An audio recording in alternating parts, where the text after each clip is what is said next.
Olá, sejam todos bem-vindos ao nosso canal. Vamos ter um tempo agora meditando, estudando a palavra de Deus. É bom estar com Jesus, ler a sua palavra, meditar sobre os seus ensinos, não é? Hoje é um ensino importante porque ele fala do pecado, da nossa vida, ele fala de Deus, como Deus nos olha, e vamos aprender, amém? Amém. Lucas 13, do 1 ao 9. Naquela ocasião, alguns dos que estavam presentes contaram a Jesus que Pilatos misturara o sangue de alguns dos galileus com os sacrifícios deles. Jesus respondeu: Vocês pensam que esses galileus eram mais pecadores que todos os outros por terem sofrido dessa maneira? Eu lhes digo que não. Mas se não se arrependerem, todos vocês também perecerão. Ou vocês pensam que aqueles 18 que morreram quando caiu sobre eles a torre de Siloé eram mais culpados do que todos os outros habitantes de Jerusalém? Eu lhes digo que não. Mas, se não se arrependerem, todos vocês também perecerão. Então contou esta parábola. Um homem tinha uma figueira plantada em sua vinha. Foi procurar fruto nela e não achou nenhum. Por isso disse ao que cuidava da vinha: Já faz 3 anos que venho procurar fruto nessa figueira e não acho. Corte-a. Por que deixá-la inutilizar a terra? Respondeu o homem: Senhor, deixa por mais um ano, e eu cavarei ao redor dela e adubarei. Se der fruto no ano que vem, muito bem, se não, corte-a. Amém. Então a Noemi leu o capítulo 13 do Evangelho de São Lucas, não é? Do versículo 1 ao 9. E nós vemos ali uma passagem interessante porque ela narra um fato ocorrido onde causou grande burburinho entre o povo. O povo comentava aquilo, que o governador Pilatos, um governador estrangeiro, romano, que não entendia os costumes hebraicos, estava ali e acabou matando pessoas que sacrificavam para Deus, segundo o culto da época, não é? E aquele governador que não entendia Deus, não entendia os costumes do povo hebreu, não é? Então ele mata aquelas pessoas e mistura o sangue deles ao sangue do sacrifício. Aquilo foi uma coisa que escandalizou o povo e o povo ficou assim, aqueles comentários, aquele escândalo no meio do povo. Jesus, vendo esses comentários, também lembra que em Jerusalém uma torre chamada Siloé havia caído e na queda dessa torre ela havia matado 18 pessoas, 18 galileus, não é? E Jesus pergunta assim: vocês acham que essas pessoas que foram assassinadas pelo governador Pilatos, ou essas que morreram nesse desastre quando a torre caiu, eram mais pecadoras do que vocês que estão agora comentando esses fatos?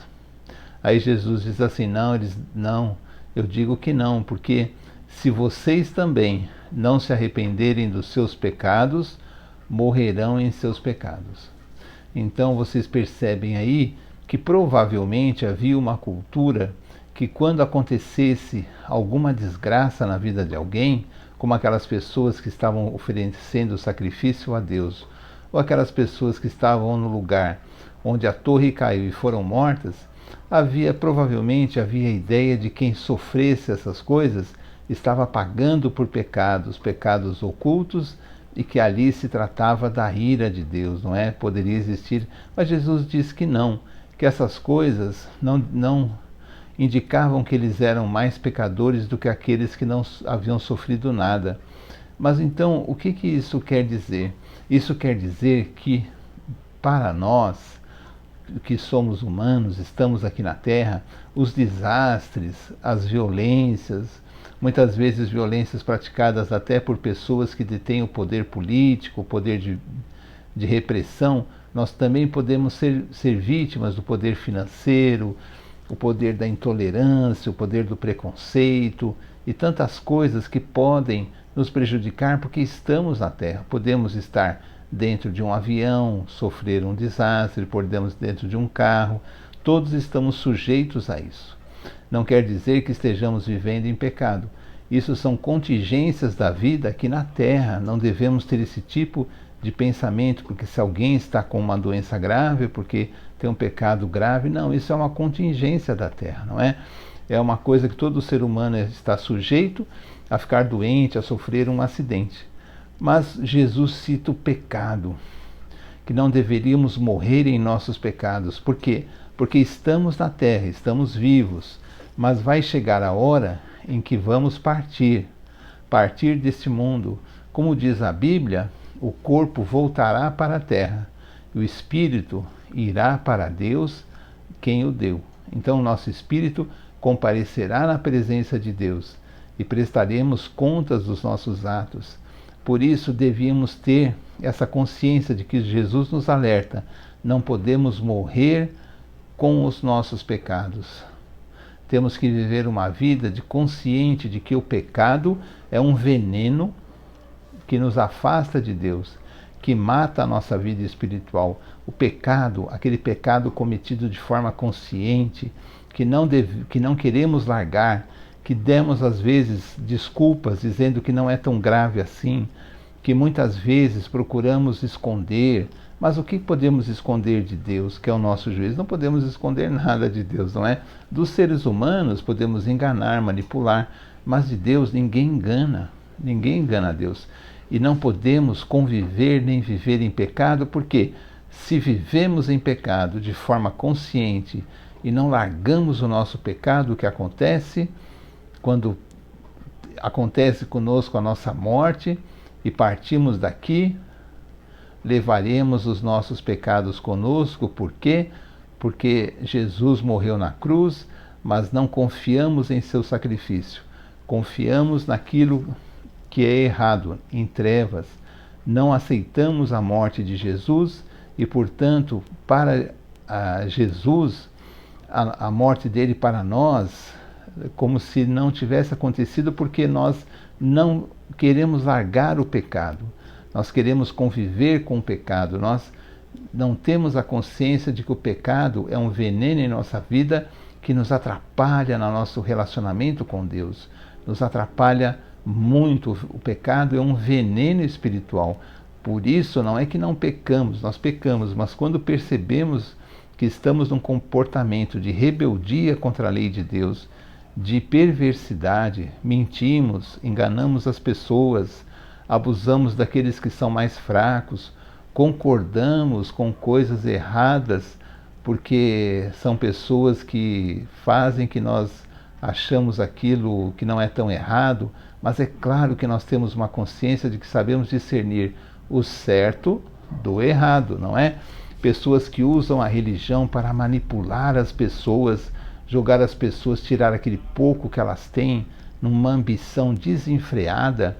Isso, se nós temos essa consciência, por que concordamos com o pecado? Por que não combatemos o pecado em nós e não damos um basta nessas coisas em nossas vidas, em nosso relacionamento? Por quê? Porque não podemos morrer em pecado, não é? Temos que confessar os nossos pecados a Deus, abrir mão deles, abrir mão dos nossos pecados, para que o sacrifício de Jesus nos purifique de todo o pecado. E como João Batista disse, Jesus é o Cordeiro de Deus que tira o pecado do mundo. Assim, debaixo da graça de Deus, pelo sacrifício de Jesus, não morreremos debaixo dos nossos pecados, porque cremos em Jesus. E como cremos, confiamos em Jesus e não em pecado. Uma pessoa que tem uma facilidade de conseguir dinheiro de forma ilícita, de forma errada, e ela tem essa oportunidade, ela pode até enriquecer, e ela fala assim: não, o dinheiro que eu vou conseguir é um dinheiro de trabalho, um dinheiro honesto, onde eu não prejudicarei ninguém. Então ela confia na providência divina, na bênção de Deus, e não no pecado de enganar os outros, porque Deus vê em secreto. Então muitas coisas acontecem na vida das pessoas porque as pessoas muitas vezes trocam Deus por dinheiro, por posição, por religião e por tantas coisas que não nos levarão, não nos darão paz, porque o Evangelho nos dá paz, o ensino de Jesus, e Jesus está nos ensinando aqui: se não se arrependerem, morrerão nos vossos pecados. Vocês não são melhores que aquelas pessoas. Nós não somos melhores que aquelas pessoas que estão morrendo na guerra, que aquelas pessoas que morreram em desastres, em enchentes. Nós não somos melhores. Todos estamos na terra e precisamos abrir mão do pecado. Depois Jesus contará uma história de um senhor de uma vinha. Ele vai visitar a vinha e vê, é uma história, não, ele vê aquela figueira e aquela figueira ali não dá fruto. Ele vai procurar figos na figueira, fruto para que ele coma. E aquela figueira está sem frutos, não é? E ele diz àquela pessoa que tomava conta, ao seu empregado, ao seu servo que tomava conta da vinha: olha, corta essa figueira porque ela está ocupando espaço, não é? E ela não serve para nada, ela não dá fruto. E aquele servo desse senhor diz assim: deixa que eu ponha, que eu cuide melhor dela, eu porei adubo, usarei técnicas para que ela possa dar fruto, vou incentivar que ela dê frutos. E daqui a 1 ano, mesmo com o meu trabalho, se ela não der frutos, aí sim eu vou cortá-la. O que quer dizer isso? Que Deus, quando vem nos visitar, Ele espera ver em nós frutos. Frutos de arrependimento, frutos de amor, frutos de mansidão, frutos de paz, frutos do Evangelho de Jesus. Não é? Frutos que deem um bom testemunho da presença de Deus em nossa vida, não é? Frutos que levem realmente as pessoas a querer conhecer a Jesus, a acreditar em Deus, não é? Frutos de arrependimento, frutos de amor. Então, quando Deus vem nos visitar, então Ele espera ver em nós frutos do Espírito Santo em nós.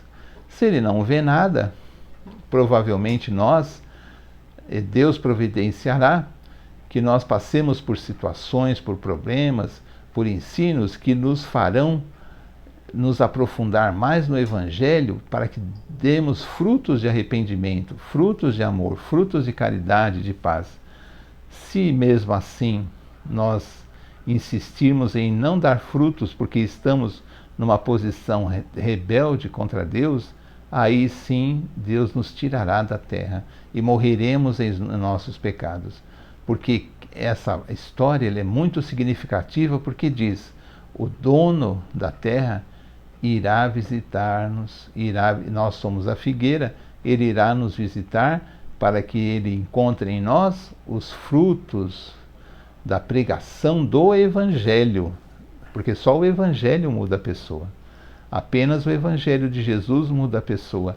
Pessoas são mudadas pelo toque de Deus através do Evangelho, não é? E Ele vem procurar em nós, em todos nós, frutos. Vamos pensar nessa passagem, nesse ensino, porque ele é de vital importância para nós. Amém? Amém. Então assim terminamos mais um vídeo do nosso canal. Esperamos que você tenha sido abençoados, como nós fomos, que é a palavra de Deus. Amém. Nós fazemos os vídeos sempre embasados na Bíblia, na palavra de Deus, amém, nos evangelhos, amém. né? Amém. E eles nada do que é dito aqui é da nossa cabeça, é uma coisa que a gente leu em outro lugar que não tenha amém. sido nos evangelhos. Amém. Então procuramos, graças a Deus, ser sempre fiéis aos evangelhos, à palavra de Deus. Amém. Então vamos terminar com mais uma oração. Senhor, em nome de Jesus, agradecemos por esse tempo, pela sua palavra, pedimos que abençoe cada pessoa que está ouvindo, a família dessa pessoa, que possamos, Senhor, aprender mais de Ti, realmente voltada para o Senhor, procurar ter um desejo de acertar, de não ficar acomodado com os pecados, mas querer crescer espiritualmente, que é o mais importante do que ter, vamos dizer, bênçãos materiais, e muitas bênçãos que muitas vezes a gente coloca em primeiro lugar, sendo que o mais importante é a gente se assemelhar a Cristo. Muito obrigada por tudo. Te agradecemos em nome de Jesus. Amém. Amém. Então até o próximo vídeo, pedimos que você compartilhe, dê um like e compartilhe com outras pessoas, né? Nós temos vários vídeos nesse canal. Até Amém. o próximo, se Deus quiser. Tchau, tchau. Tchau.